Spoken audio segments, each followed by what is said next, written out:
Hi everybody, and welcome back to my modeling channel. So today we're gonna discover a new kit together. It's gonna be the Falcon 20 or the Falcon 200 scale 1/44 from F model. So let's see. The kit came to me as a bagged kit, so I don't have the box to show you, but this is what is inside the box. So let's start with the instruction sheet, which is quite basic. You have two options. You can do the Falcon 20 with the General Electric engines or the Falcon 200 with the Garrett engine, and that's the main difference, as the aircraft cell will be the same. The kit comes with the Air France liveries, as I guess they had a private flight departments when the aircraft went on the market. So it's a very small kit, as you can see, and the decals are basically up to scale with the instruction sheet. So let's see what we have now inside that kit. So the kit comes in one sprue. I have to say that it's a very basic kit. I haven't been really impressed with that brand in the past, but with a little bit of time and patience, I'm sure we can get some pretty nice result. So we can see all the panel lines, and the panel lines are a pretty thick engravement inside the plastic, mainly on the wing. The wings are in two parts, upper and lower part, and you can see, I will do a zoom with the camera, and you will be able to see that there is a lot of plastics basically here and there as well, who are still remaining basically after the form. So that will also that will play a role, and I will have to do a little extra work. Well, through the years the plastic was bended as well here on the tail, but that's going to be a pretty minor issue. I'm going to try to show you. Yeah, now you have a better view basically on the wing structure. So there will be quite a little bit of a work on that, but I'm sure we can get to a pretty decent result toward the end. There will also be some panels and some antenna who have to be removed to get a better result, as those ones are far too thick to the aircraft itself. The same for the wing fans. I will have to redesign those ones, and I will make something at the plastic board, and they will be able to get a better result toward the end. So this is our kit review for that Falcon 20. So enough of talking, and let's start building. So we're gonna prepare this kit by preparing the fuselage. So there will be a lot of attention where we have to remove extra plastic on the sprues, of course.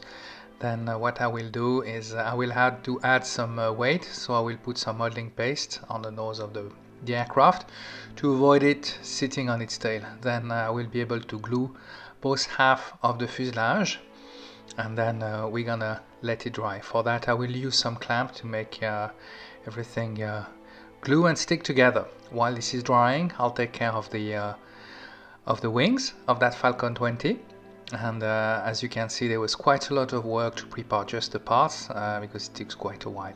So the version I'm doing is the latest version, a different type of engines of course, and I will do the Air France version. So for that I'll have to basically there is a part on the tail which is a little bit different, and the engine type.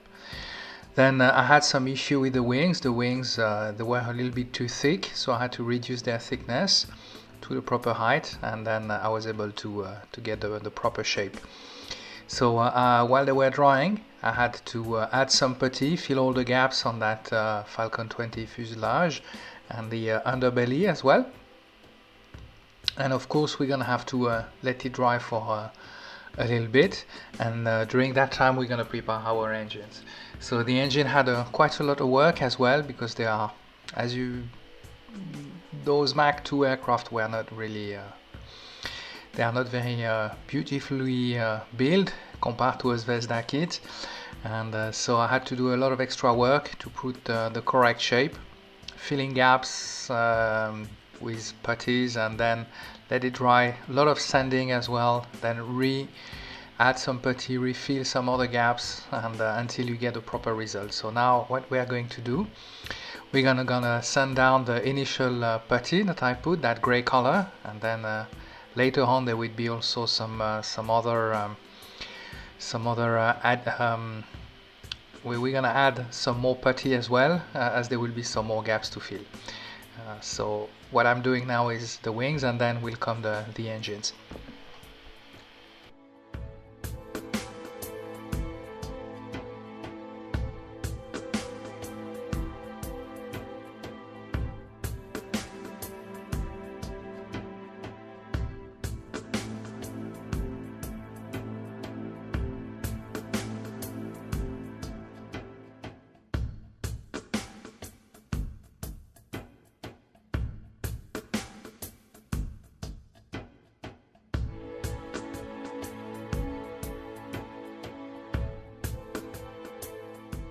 So what I'm doing now is I'm gonna prepare some fence will be located on the wings.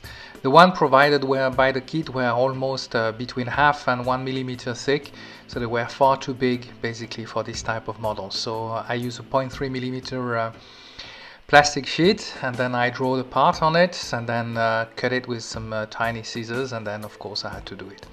So after I put the second layer of putty, as you can see, I will now sand down, and of course there is always a two-step sanding on that part.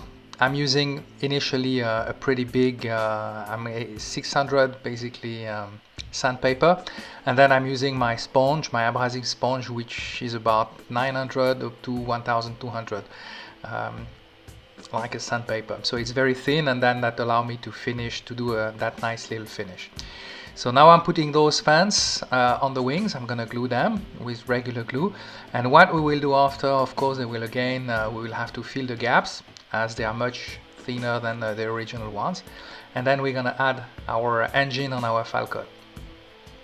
What we'll do after that, once again, filling up gaps, and that model is a lot of filling gaps, let it dry, sanding down, refill, and there's been quite a lot of work for such a small model, but with time and patience you can get a pretty decent result, I believe.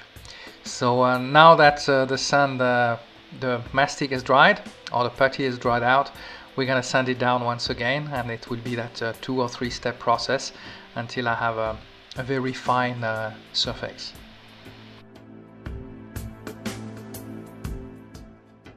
So we're gonna have to put a little bit of extra care now on the sanding down that putty for those wing fans, as in some cases you can get a pretty rough edge, and then the result wouldn't look so nice. So after that, we're gonna put our wings on our fuselage, and still using the same Havel glue. And there is almost a positive dihedra, and then that's going to require to dry a little bit, and then we're going to put our horizontal stabilizer, and that had to require a bit of preparation ahead basically, as the holes were a little bit too small, and then the other part were a little bit too big, so there was a little bit of extra work on that. So of course now that our wings and glue has dried out, we're going to fill the gaps between fuselage and the wings, and the horizontal stabilizer and the tail, and then we're gonna have to let it dry, and then sand it down to get a proper surface, and then we'll be able to move on that build. So that requires always a little bit of work and extra work, but at the end I'm pretty happy of the result I can get. Now it's time to go to the paint booth. So I initially paint some silver color for the leading edge, and then put some masking tape on those leading edge, and now we're gonna paint our model in glossy white color. I took some picture on different website on the internet to have the Air France Falcon 20. After that, we're gonna paint the tires and the undercarriage, of course, and for that I will use the XF1 black for the tires, which is a flat black, and it does pretty well for those models and those tires. After that, I used some other enamel paint to do the engine lips, so the anti-ice, and the inside of the engines. So that was a little bit of a touch-up, and then soon we're gonna be able to move on our decals. But before I put the decals, I had to put the clear varnish on them, as I remember Frsin did not do, basically they didn't spray a coat of varnish on their models, so you have to do it, otherwise those decals will be extremely fragile and broke in many parts. So there was a little bit of work on that, but everything was able to be handled smoothly. A little bit of work, but the result was pretty nice.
So this is the final result of that Falcon 20 from Frsin on scale 1/44. I hope you enjoyed that build with me. Honestly, I really did enjoy that build. It required a little bit of extra work, but with a little bit of time and patience, I believe we can arrive to a pretty decent result. So if you like that video, please give me a thumbs up, or you can also subscribe to my YouTube channel if you haven't done it so far. And I will see you soon for another kit review and another build. Thank you for watching.